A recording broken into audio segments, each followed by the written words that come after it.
One thing that I'm realizing when I'm getting older is that this society has fooled us. Right now, we are in the most overly sexualized society this world has ever seen. And I personally think that it's an agenda behind it. I think that they're doing it intentionally to make people weak. Not just men, not just women, but everybody in general.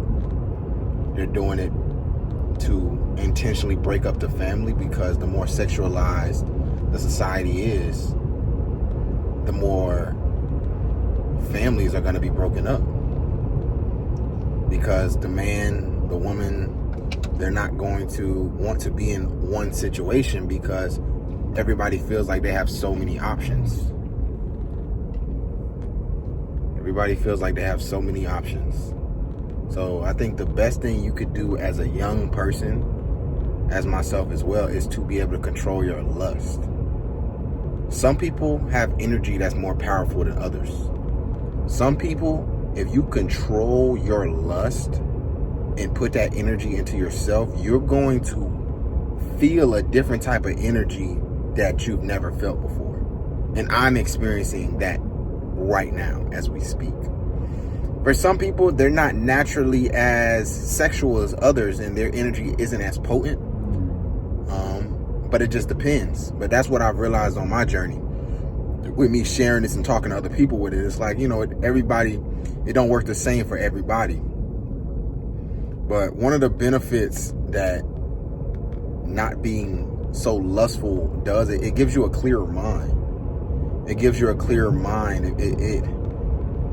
It makes you not act based on your emotions, and you're acting based on logic. With a lot of men, a lot of people, a lot of men in general, like anybody that gives you a chance to have intercourse with them, 9 times out of 10, you're going to do it. But when you can control that lust, you start looking at qualities outside of their looks. You start looking at their spirit. You start being connected to your spirit deeper. So you're able to spot things at a higher rate. You're able to even retain information at a higher rate, and it starts to process deeper in your head. Things that you've heard a while ago, things that you have listened to. It's like you listen to that again and it just hits different.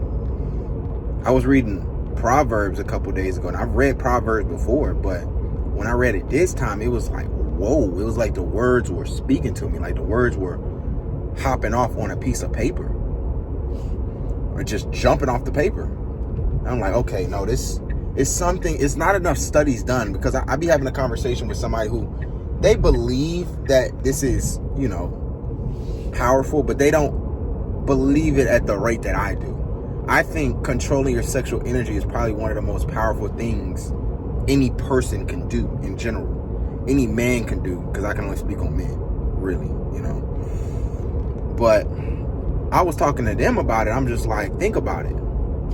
All boxers stop having sex when they're preparing for a fight. Why is that?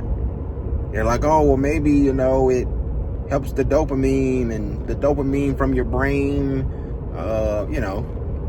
it's controlling the dopamine. And definitely there's a part in that, because porn is like a drug.